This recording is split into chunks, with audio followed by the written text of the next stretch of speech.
Good morning, नमस्कार, सत श्री अकाल। Doctor Ravi Garg, director pioneer immigration, CICC member, Canada government और कनाडा एम्बेसी से मंजूर शुदा इमिग्रेशन एंड एजुकेशन कंसल्टेंट।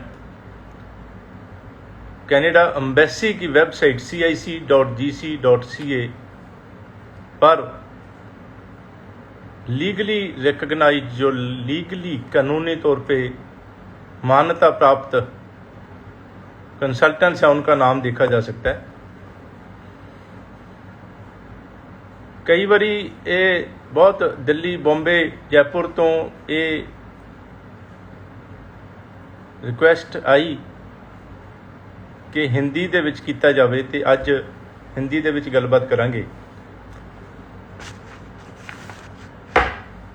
बड़ी अच्छी खबर है कि सक्सेस रेट बहुत हाई, पिछले 10 दिन से 90%, 95% जो पहले हुआ करता था उसी तरह से बहुत हाई सक्सेस रेट।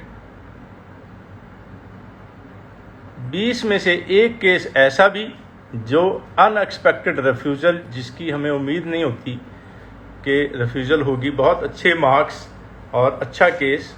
और बड़ी अजीब बात है कि कई बार 65% वाले की रिफ्यूज़ल हो जाती है और 58% वाले की या 60% वाले का वीज़ा हो जाता है। इनकन्सिस्टेंसी बोलते हैं कि इसमें कुछ हिसाब किताब नहीं है एम्बेसी का। कई बार जो क्लाइंट्स हैं वो बात करते हैं कि जी मेरे पड़ोसी का 65% में वीज़ा आ गया, मेरा 70 में नहीं आया। This is a matter of chance. अलग अलग वीज़ा ऑफिसर्स के पास आपकी फ़ाइल जाती है, अलग अलग क्लाइंट्स की फाइल्स, अलग अलग एप्लीकेशंस, अलग अलग वीज़ा ऑफिसर्स, अलग अलग एम्बेसीज अलग अलग कंट्रीज़ में हैं, अलग अलग सिटीज़ में। कनाडा के भी अलग अलग सिटीज़ में, ऑटवा, एडमिंटन और अलग सिटीज़ में हैं। तो वो डिपेंड करता है कि किस वीज़ा ऑफिसर के पास जाती है। लीनियंट वीज़ा ऑफिसर, कई बार कोई वीज़ा ऑफिसर ज़्यादा ध्यान से फ़ाइल को देखते हैं, छोटी छोटी बारीकियों में जाते हैं और छोटी छोटी जो प्रॉब्लम्स हैं, कमियाँ हैं, उनकी वजह से ऑब्जेक्शन कर देते हैं। और कई बार जो है वीज़ा ऑफिसर ज़्यादा डिटेल में नहीं जाते। ये सब चीज़ों को ध्यान में रखते हुए जो पुराने पायनियर इमिग्रेशन जो है 2003 से है, और इन सब तजर्बों को, इन सब जो एक्सपीरियंसेस हैं, जो केसेस डेली आते हैं, वो हमारे एक सिस्टम में डल जाते हैं। हमारे सारे स्टाफ मेंबर्स उनको देखते हैं कि आज किसका वीज़ा आया, किसकी नहीं आया, किसका ऑब्जेक्शन लगा और उसकी प्रोफाइल क्या थी। तो अच्छी खबर कि 10 साल का तो रिसेंटली हफ्ता पहले एक वीज़ा आया था, लेकिन कल एक कंसल्टेंट्स हमारे जो थे, हमारी मीटिंग थी, कंसल्टेंट्स थे काफ़ी, और उसमें किसी ने बताया कि 12 साल के गैप के साथ भी वीज़ा आया उनका।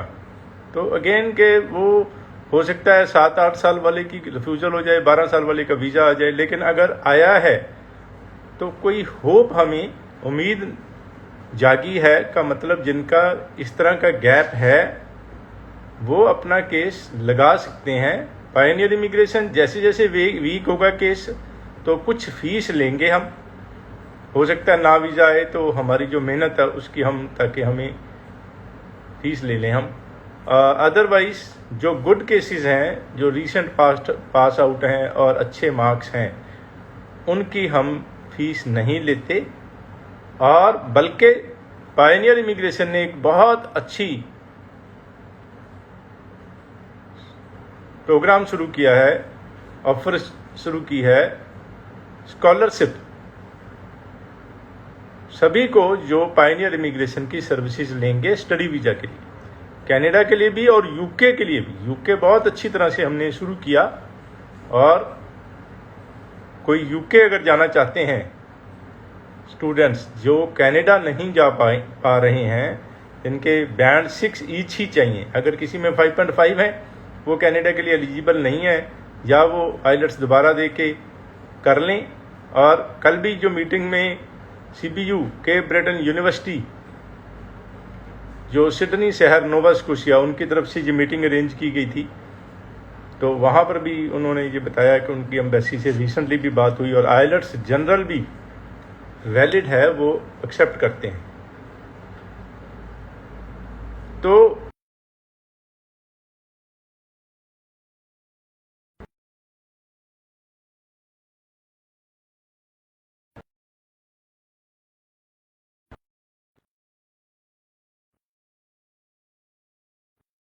इन्हें पुराने फंड्स चाहिए विजिटर वीज़ा, सुपर वीज़ा और स्पाउस वीज़ा के लिए ध्यान रखें। जनवरी के लिए टाइम कम है, जल्दी से अप्लाई। कुछ कॉलेजेस में कुछ सीट्स हैं, आप पता करके जल्दी उसको सबमिट कर दें एप्लीकेशन कॉलेज के एडमिशन के लिए भी। और जिनकी ऑफर लेटर आ चुकी है जल्दी से एम्बेसी में फाइल लगा देनी चाहिए। वी आर टेकिंग केयर और बहुत जल्दी से हम फाइल्स तैयार करके और उनकी फाइलें लगा रहे हैं। और जिनकी GIC इमीडिएट, जो लोग जनवरी में जाना चाहते हैं, जनवरी 2023 उसमें जाने के लिए आप GIC अकाउंट इमीडिएटली खोलें, अपना GIC पे कर दें $10,000, तो ताकि वो 5-7-10 दिन में GIC सर्टिफिकेट आता है वो हमारा तैयार हो। अगर मान लो 1% चांस है कि जनवरी में ऑफर लेटर नहीं भी आती तो वो आगे के इंटेक्स के लिए भी वैलिड रहेगा, कोई चिंता की ज़रूरत नहीं है। PTE के साथ भी वीज़ा आ रहे हैं, रिसेंटली कई वीज़ा आए हैं, कोई दिक्कत नहीं। लेकिन ऑफ कोर्स PTE का स्कोर हमें चेक करना पड़ेगा, 6 ईच के इक्वलेंट होना चाहिए हर मॉड्यूल में। 5.5 अगर किसी में है तो ध्यान रखें कि नहीं हम फाइल लगानी एम्बेसी में, इम्प्रूवमेंट जरूर कर लेनी है। सेमिनार्स शुरू किए हुए हैं कंपनी ने, और कुछ टाइम का गैप था पिछले महीने, सब शहरों में हमने किए सेमिनार्स और कंपनी ने, और अभी दोबारा से फिर सारे शहरों में मैं खुद जाकर स्टूडेंट्स पेरेंट्स को मिलूँगा और उनको गाइडेंस केयर। और अगेन के 10 में से 7 बच्चे जो मुझे स्टूडेंट्स पेरेंट्स मिलते हैं वो कुछ ना कुछ प्रॉब्लम्स उनको हो चुकी होती है कि ग्रेजुएट्स को पोस्ट सेकेंडरी कोर्सेज दे दिए, इररेलेवेंट जो है प्रोग्राम दे दिए, ऐसी जगह पे कोर्सेज जहां पोस्ट ग्रेजुएट वर्क परमिट नहीं मिलता पढ़ने के बाद, कई तरह की ठगियां। और 5.5 जो हमने 1 साल पहले लेने बंद कर दिए केसेस, हर बार मेरे लाइव सेशन में मैं बोलता हूं कि नहीं फाइल लगानी, फिर भी कई कंसल्टेंट्स ले लेते हैं ऐसे केसेस, और फिर वो एम्बेसी में फाइल लगती है तो रिफ्यूज़ल होती है, तो टाइम भी ख़राब, 4-6 महीने 8 महीने, और पैसा भी ख़राब। सेमिनार्स की डेट आप प्लीज़ नोट कर लें। 14 तारीख को इस महीने, 14 सितंबर को मोगा, 15 को फिरोजपुर, 16 तारीख को अमृतसर साहब, 17 को जलंधर, 20 तारीख को लुधियाना, 21 को बरनाला, 22 को बठिंडा, 23 पटियाला, 24 चंडीगढ़। लगातार ये सेमिनार्स, और खुद मैं सेमिनार्स में होऊंगा, अटेंड करूंगा, और मेरी टीम भी सारी होगी। स्कॉलरशिप अगेन $5,000 तक का स्कॉलरशिप टू एवरी स्टूडेंट, चाहे प्रोफाइल कैसा भी हो, क्योंकि ये वीज़ा लगने के बाद वहाँ पढ़ने के लिए ये स्कॉलरशिप दिया जाएगा। अभी इस वक्त सितंबर की क्लासेस ज़्यादातर शुरू हो चुकी हैं। जिनके वीज़ा नहीं आए, ऑब्जेक्शन लगे हैं किसी के भी, वो आप ध्यान रखें। डेफरमेंट डेडलाइन का भी और रिफंड डेडलाइन का भी कॉलेज की वेबसाइट पे मेंशन्ड है, और आप अपनी जो ईमेल कॉलेज को भेजी हुई है उस ईमेल पर, और कॉलेज की ऐप्स बनाई हुई हैं वो मैसेज भेजते हैं, उनको ध्यान से पढ़ें, बिल्कुल भी इग्नोर ना करें और अलर्ट रहें। रिफ्यूज्ड केसेस खास तौर पे 2-3-4 रिफ्यूजल्स के बावजूद आप हमारे पास आ सकते हैं। सेमिनार्स हैं या बगैर सेमिनार के भी, किसी भी शहर में जाके, किसी भी हमारे ऑफिस में जाके आप अपनी रिफ्यूज़ल लेटर, ऑफ़र लेटर और सारी डिटेल्स दिखा के अपना केस प्रोफाइल जो है डिस्कस कर सकते हैं। हर केस जो कोई भी थोड़ी भी कॉम्प्लिकेशन होगी वो स्टाफ जो है, काउंसलर, मैनेजर मुझसे डिस्कस करेंगे। हमारा सॉफ्टवेयर सिस्टम इस तरह का बना हुआ है कि आपका प्रोफाइल 3-4 लाइनों में, छोटा सा प्रोफाइल कोड वर्डिंग या शॉर्ट में जो है वो लिख के मुझे भेज देते हैं, और मैं उसका इमीडिएटली रिप्लाई करता हूं कि ये केस हम लेंगे या नहीं, क्योंकि वी आर चूजिंग नाउ का मतलब बहुत लो मार्क्स हैं और वीज़ा चांसेस बहुत लो हैं या नहीं है, तो उनको हम केसेस एक्सेप्ट नहीं करते। प्रोसेसिंग टाइम इस वक्त 3 महीने चल रहा है, और जून फर्स्ट वीक के रिजल्ट्स आ रहे हैं इस वक्त।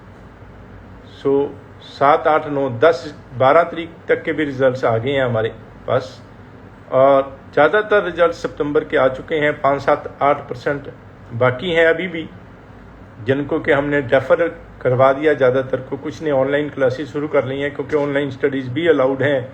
कनाडा एम्बेसी ने रिसेंटली 1 साल के लिए अगस्त 2023 तक के लिए ऑनलाइन क्लासेस अलाउड कर दी थी।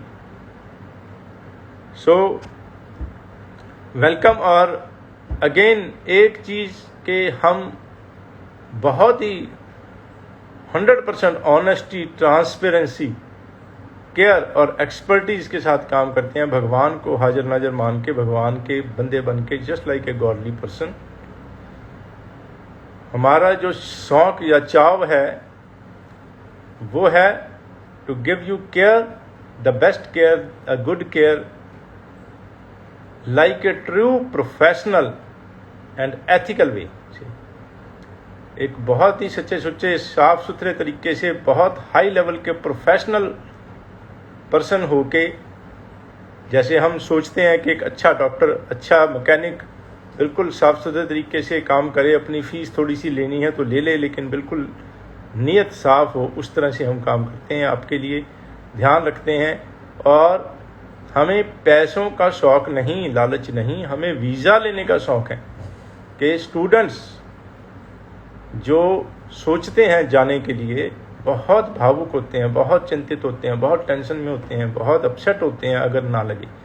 आज एक अच्छी खबर है कि वाइफ के, डॉक्टर गीतांजलि जो है मेरे वाइफ, उनकी कोई फ्रेंड की बेटी का रिफ्यूज़ हो गया था हमसे ही, और उसके बाद दोबारा लगाया तो आज उनका वीज़ा आ गया। बहुत अच्छी लगता है ऐसे, क्योंकि बड़ा दुख होता है अगर बच्चों का किसी का ना लगे वीज़ा। तो उसके बाद मेहनत हमारी तरफ से वैसे ही होती है, बहुत ख्याल रखते हैं हम, बहुत ध्यान, बहुत मेहनत, बहुत केयर और ऑनेस्टी, ट्रांसपेरेंसी तो इनबिल्ट बिल्कुल है ही है, उसमें कोई शक ही नहीं है। उसके बावजूद कई बार एम्बेसी रिफ्यूज़ कर देती है, लेकिन फाइट करते हैं का मतलब दोबारा से कोशिश करते हैं, ध्यान देते हैं, अच्छी तरह से लगाते हैं। और एक बात मेरी जो स्टाफ ने बात की कि कई बार कोई रिफ्यूज्ड केसेस होते हैं, या मतलब जैसे इस केस की मैंने जिक्र किया, तो उसमें अगर रिफ्यूज़ हुआ तो उसकी एसओपी में ज़्यादा चेंजेस नहीं होते, ऑलमोस्ट सेम एसओपी जो पहले वाली होती है वो लगाते हैं, क्योंकि पहले ही हमने बेस्ट कोशिश की होती है, उसमें चेंजेस की संभावना ही नहीं होती। और थोड़ी सी बात लिखते हैं कि मैंने ऐसे आपके लिए सबमिट की थी फाइल और उसमें रिफ्यूज़ किया आपने, लेकिन आप ध्यान से देखो कि मेरी ये जो मैं इसलिए मैंने प्रोग्राम लिया, ये मेरा प्रोग्राम रेलिवेंट है, सही है, वो सारा जो पहले लिखते हैं वही चीज़ें सेम होती है, चिंता की ज़रूरत नहीं है।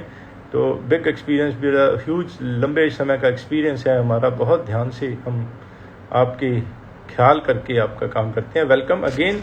सेमिनार्स होने जा रहे हैं 14 तारीख से, मैंने डेट्स अभी थोड़ी देर पहले बोली हैं, वो आप दोबारा से सुन सकते हैं। और किसी भी तरह की क्वेरी के लिए, बातचीत करने के लिए, किसी भी ऑफिस के एड्रेस के लिए, फ़ोन नंबर के लिए, अपने जो कौन सी डेट्स को कहाँ पर सेमिनार्स हैं, या अपॉइंटमेंट बुक करने के लिए, सेमिनार्स में हिस्सा लेने के लिए, आने के लिए, किसी और तरह की बातचीत के लिए 70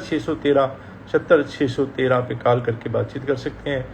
वेलकम। थोड़ा इंतज़ार करना होता है, जब सेमिनार्स लगते हैं तो काफ़ी रश होता है, बड़ी दूर दूर से लोग, दिल्ली से, बॉम्बे से, जैसे मैंने बताया कि जयपुर से बड़ी दूर दूर से आते हैं, हरियाणा से बहुत दूर से आते हैं। और ये हर बार मैं बोलता हूँ कि ये सिर्फ ऐसा नहीं है कि ऑफ़र लेटर ले लिया और वीज़ा ले लिया, किस कोर्स में वीज़ा लिया, रेलेवेंट है कि नहीं। अच्छे मार्क्स वालों के वीज़ा अगर गलत तरीके से लगाए जाएंगे, गलत डॉक्यूमेंट लगाए जाएंगे तो रिफ्यूज़ होने के चांस होंगे। इसके अलावा रेलेवेंट प्रोग्राम, ऐसा प्रोग्राम जिससे लाइफ बन जाए, बच्चे की करियर अच्छा हो जाए, कनाडा में जाके सेटल हो जाए। कनाडा में हमारे 2 ऑफिस ब्रैम्पटन और सैस्केटून में, वहाँ जाने के बाद केयर और मेरी पर्सनल केयर वो एक बहुत मायने रखती है। So welcome. सेमिनार्स में ख़ास तौर पे मिलेंगे। धन्यवाद जुड़ने के लिए। Thank you very much. Have a very very nice day.